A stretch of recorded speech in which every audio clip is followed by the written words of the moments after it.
السلام علیکم رحمۃ اللہ وبرکاتہ۔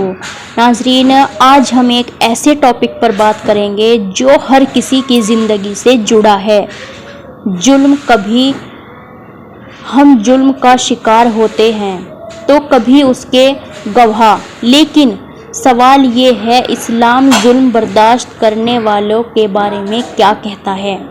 کیا ظلم سہنا صبر ہے؟ کیا ظلم پر چپ رہنا ٹھیک ہے؟ ظلم کا مطلب ہوتا ہے کسی کا حق مارنا، کسی کو دکھ دینا، کسی پر ناانصافی کرنا۔ اللہ تعالیٰ نے قرآن میں فرمایا ہے، ظلم کرنے والے کبھی کامیاب نہیں ہوں گے۔ اسلام ایک ایسا دین ہے جو ہر طرح کے ظلم سے منع کرتا ہے، چاہے وہ زبان کا ہو، ہاتھ کا ہو یا طعنہ مار کر ہو، اسلام کے خلاف ہے۔ محمد رسول اللہ صلی اللہ علیہ وسلم نے فرمایا ہے، ظلم سے بچو، کیونکہ ظلم قیامت کے دن اندھیروں کی شکل میں ہوگا۔ اگر کوئی مسلمان ظلم کا شکار ہوتا ہے اور اس وقت وہ غصہ، نفرت اور بدلہ لینے کے بجائے صبر کرتا ہے تو یہ سب سے بڑا عمل ہے، اور صبر کرنے والوں کو ان کا اجر بے حساب دیا جائے گا۔ صبر کا مطلب یہ نہیں کہ آپ ظلم کو قبول کر لیں، صبر کا مطلب یہ ہے کہ آپ غلط طریقے سے جواب دیں، اللہ پر بھروسہ بنائے رکھیں، دعا اور حلال طریقے سے اپنے حق لیں۔ نبی کریم صلی اللہ علیہ وسلم کے ساتھ مکہ میں کیسا ظلم ہوا؟ ان پر پتھر پھینکے گئے، گالیاں دی گئی، طیف میں ان کا خون بہا دیا گیا، لیکن آپ نے صبر کی مثال قائم کی۔ طیف کے واقعہ میں جب فرشتہ آیا اور کہا کہ اگر آپ چاہیں تو میں ان لوگوں کو پہاڑوں کے درمیان کچل دوں، تو آپ رسول اللہ صلی اللہ علیہ وسلم نے فرمایا، نہیں، میں دعا کرتا ہوں کہ ان کی آنے والی نسلیں مسلمان ہو جائیں۔ کتنا عظیم وہ صبر تھا!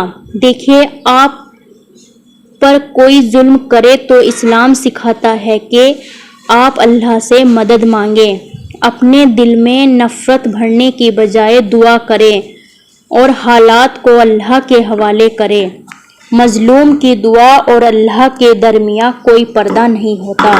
رسول اللہ صلی اللہ علیہ وسلم نے فرمایا، جو شخص ظلم سہ کر بھی صبر کرتا ہے اس کے لیے اللہ جنت کی گارنٹی دیتا ہے۔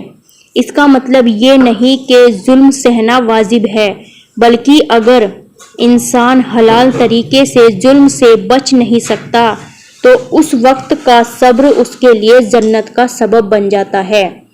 اسلام کہتا ہے کہ اگر کسی نے کسی پر ظلم کیا تو قیامت کے دن اس ظلم کا بدلہ دیا جائے گا۔ جو کسی پر ذرہ برابر ظلم کرے گا اس کا حساب اس سے لیا جائے گا۔ ظلم ہر صورت میں نفرت کے لائق ہے، اسلام کبھی اس کی اجازت نہیں دیتا۔ اگر آپ ظلم کا شکار ہیں تو صبر کریں، لیکن اپنے حق کے لیے حلال طریقے سے کوشش بھی کریں اور دعا کریں، اللہ پر بھروسہ رکھیں، کیونکہ اللہ مظلوم کے ساتھ ہے۔ ظالم مت بنیے، چاہے زبان کا ظلم ہو یا آخری، اللہ سب کچھ دیکھتا ہے، اللہ انصاف کرنے والا ہے۔ ظلم کا انجام تباہی ہے اور صبر کا انجام جنت ہے۔